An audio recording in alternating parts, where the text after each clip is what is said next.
انگریز نے انعام کے طور پر اس کی کئی پشتوں کو نوازا۔ انہیں ماہانہ وظیفہ ملا کرتا تھا۔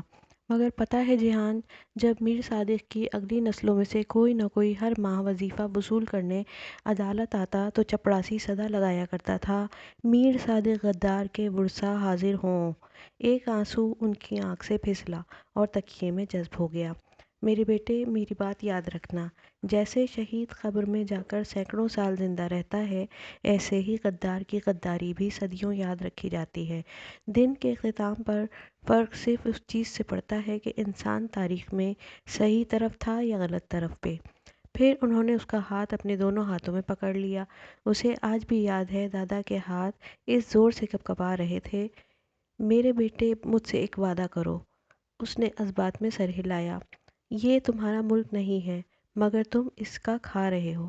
کبھی اس کو نقصان مت پہنچانا۔ لیکن جو تمہارا ملک ہے نا، جس نے تمہیں سب کچھ دیا ہے اور تم سے کچھ نہیں لیا، اس کا کبھی کوئی قرض آ پڑے تو اسے اٹھا لینا۔ میں وہ بوجھ نہیں اٹھا سکتا جو تم پہ آن پڑا ہے، تم اسے اٹھا لینا۔ پھر انہوں نے لحاف میں جیسے جگہ بنائی۔ آؤ میرے پاس لیٹ جاؤ۔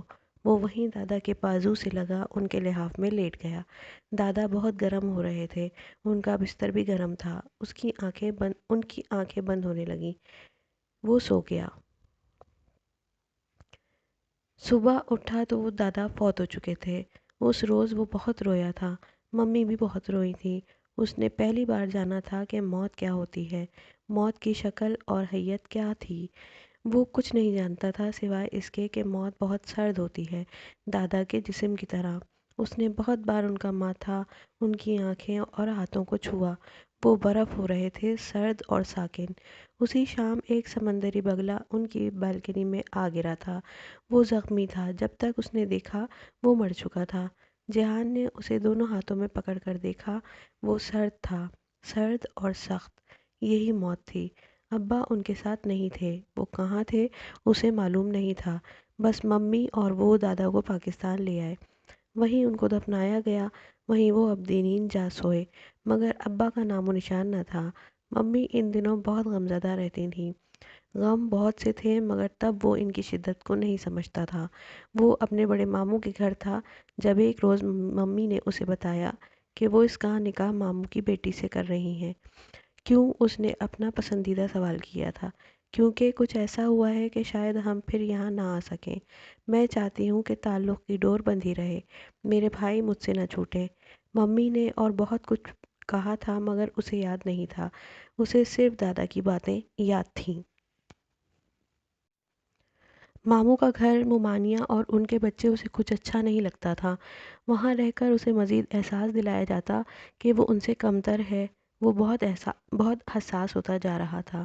اسے یاد تھا وہ اس روز فرقان ماموں کے کچن میں پانی لینے آیا تھا جب اس نے اپنے سے تھوڑے سے بڑے داور کو غصے سے فریج کا دروازہ بند کرتے دیکھا۔ نہیں، مجھے انڈا ہی کھانا ہے۔ سائمہ مومانی اس کو اصرار کر کے منانے کی کوشش کر رہی تھی، مگر وہ بگڑے بگڑے انداز میں ضد کر رہا تھا۔ کیوں انڈے ختم ہو گئے ہیں؟ میرے لیے کیوں نہیں بچے؟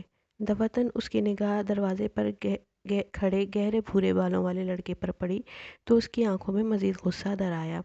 یہ لوگ ہمارے گھر کے سارے انڈے کھا جاتے ہیں، یہ کیوں آئے ہیں ہمارے گھر؟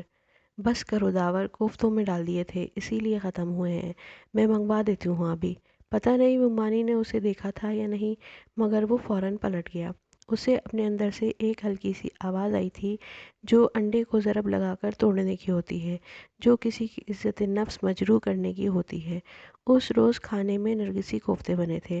اسے کوفتوں میں انڈے دکھائی دیے تو اس نے پلیٹ پرے کر دی۔ رات کو بھی اس نے کھانا نہیں کھایا۔ اس کا اب ماموں کے گھر کسی بھی شے کو کھانے کا دل نہیں چاہتا تھا، انڈے تو کبھی بھی نہیں۔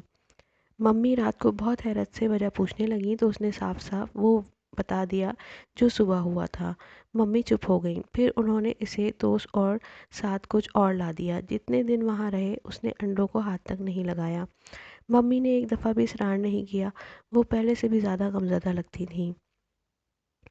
وہ واپس آئے تو چند روز بعد ابا بھی آ گئے۔ اب وہ ان کے ساتھ رہتے تھے، مگر گھر کا ماحول بہت تلخ اور خراب ہو گیا تھا۔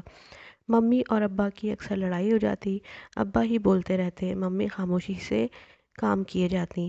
اس نے بھی اپنی ماں کی عادت اپنا لی، وہ بھی خاموشی سے ممی کا ہاتھ بٹاتا رہتا۔ پھر جلد ہی انہوں نے استنبول چھوڑ دیا۔ صرف ایک گھر، ایک شہر نہیں، انہوں نے بہت سے گھر اور بہت سے شہر بدلے۔ وہ جیسے کسی سے بھاگ رہے تھے، کس سے اور کیوں وہ نہیں جانتا تھا، مگر اس نے ابا کو پھر ہمیشہ مضطرب اور پریشان ہی دیکھا۔ زیادہ عرصہ نہیں گزرا، وہ 10 برس کا تھا جب اس نے جان لیا کہ ابا کس سے اور کیوں بھاگتے تھے، اور اس نے تب جانا جب اس نے دنیا کا سب سے خوبصورت آدمی دیکھا۔ ان دنوں وہ انطاکیہ میں تھے، ابا کے ایک دوست کے فارم ہاؤس کے 2 کمرے ان کے پاس تھے۔ ممی ان لوگوں کے باڑے اور کھیت میں کام کرتی تھیں۔ وہ فصل کے دن تھے، انطاکیہ میں کٹائی کے موسم کی خوشبو بسی تھی۔ فارم کے چھت پر چڑھ کر دیکھو تو دور شام کی سرحدی باڑ دکھائی دیتی تھی۔ وہ اکثر وہاں سے شام کی سرزمین کو دیکھا کرتا تھا، مگر اس رات وہ سو رہا تھا جب اس نے وہ آواز سنی۔ وہ ایک دم اٹھ بیٹھا، ممی ادھر نہیں تھی۔ ان کو آج رات دیر تک فصل کا کام نمٹانا تھا۔ وہ جانتا تھا پھر آواز کس کی تھی، جیسے کوئی درد سے چلا رہا تھا۔ آواز ساتھ والے کمرے سے آئی تھی۔ وہ فوراً بستر سے اترا، وہ دوڑا نہیں، وہ میجر احمد شاہ کا بہادر پوتا تھا۔ اس نے سلیپرز پہنے اور دروازہ کھول کر باہر آیا۔ دوسرا کمرہ جو سامان کے لیے استعمال ہوتا تھا، اس کی بتی جلی ہوئی تھی۔ جہان نے اس کا دروازہ دھکیلا تو وہ کھلتا چلا گیا۔ اندر کا منظر بہت بھیانک تھا۔ کمرے میں چیزیں ادھر ادھر بکھری ہوئی تھیں، جیسے بہت دھینگا مشتی کی گئی ہو۔ ابا ایک کونے میں چھل سے کھڑے تھے، ان کے ہاتھ میں ایک چاقو تھا جس کے پھل سے خون کے قطرے ٹپک رہے تھے۔ وہ خود بھی جیسے شاکڈ سے ہوئے سامنے فرش پر دیکھ رہے تھے جہاں کوئی اوندھے منہ گرا ہوا تھا۔ ابا، اس نے پکارا، جیسے کرنٹ کھا کر انہوں نے سر اٹھایا۔ اسے دیکھ کر ان کی آنکھوں میں خوف ذرا آیا۔ انہوں نے گھبرا کر چاقو پھینکا۔ یہ میں نے نہیں کیا، یہ مجھے مارنا چاہتا تھا، میں کیا کرتا؟ بے ربط سی صفائی دیتے وہ آگے آئے اور جلدی سے دروازہ بند کیا۔ جہان پھٹی پھٹی نگاہوں سے اوندھے منہ گرے شخص کو دیکھ رہا تھا، بلکہ نہیں، وہ اس خون کو دیکھ رہا تھا جو اس کے اوندھے گرے جسم کے نیچے سے کہیں سے نکلتا فرش پر بہہ رہا تھا۔ جہان، میری بات سنو میرے بیٹے، ابا نے بہت بے چارگی سے اسے کندھوں سے تھام کر سامنے کیا۔ ان کا میرے بیٹے کہنے کا انداز بالکل دادا جیسا نہ تھا۔ یہ آدمی مجھ سے لڑ رہا تھا، میرے پاس کوئی دوسرا راستہ نہیں تھا سوائے اس کے کہ میں اس کو روکوں، ورنہ یہ مجھے پاکستان لے جاتا۔ میرے بیٹے، تم یہ بات کسی کو نہیں بتاؤ گے، ٹھیک ہے؟ اس نے خالی خالی نظروں سے انہیں دیکھتے اس بات میں سر ہلایا۔ وہ بہت گھبرائے ہوئے لگ رہے تھے۔ تم کسی کو بتاؤ گے تو نہیں؟ اپنی ماں کو بھی نہیں؟ نہیں ابا، مجھے راز رکھنے آتے ہیں، اس نے خود کو کہتے سنا۔ چلو پھر جلدی کرو، اب اس جگہ کو ہمیں صاف کرنا ہے اور اس کی لاش کو کہیں دور لے کر جانا ہے۔ میں گھوڑا لاتا ہوں، تب تک تم تولیہ لے کر یہ جگہ صاف کر دو۔ اس نے فرمانبرداری سے اس بات میں سر ہلایا۔ چند روز پہلے باڑے میں ایک گائے زخمی ہو کر مر گئی تھی۔ اس کا خون جو دیوار پہ لگ گیا تھا اس نے صاف کیا تھا ممی کے ہمراہ، اب بھی وہ کر لے گا۔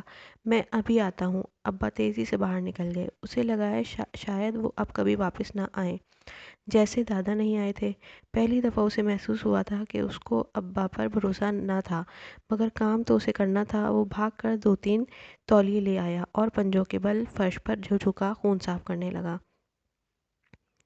وہ باڑے کی گائے نہیں تھی، وہ کوئی انسان تھا، جیتا جاگتا وجود جو اب لاش بن چکا تھا۔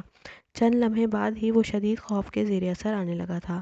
اس کے ہاتھوں میں لرزش آ گئی، مگر کام تو اسے کرنا تھا۔ کچھ دیر بعد کسی خیال کے تحت اس نے خون سے تر تولیہ چہرے کے قریب لے جا کر سونگھا، پھر ناک اس اوندھے منہ گرے وجود کے اوپر جھکا کر سانس اندر کو کھینچی۔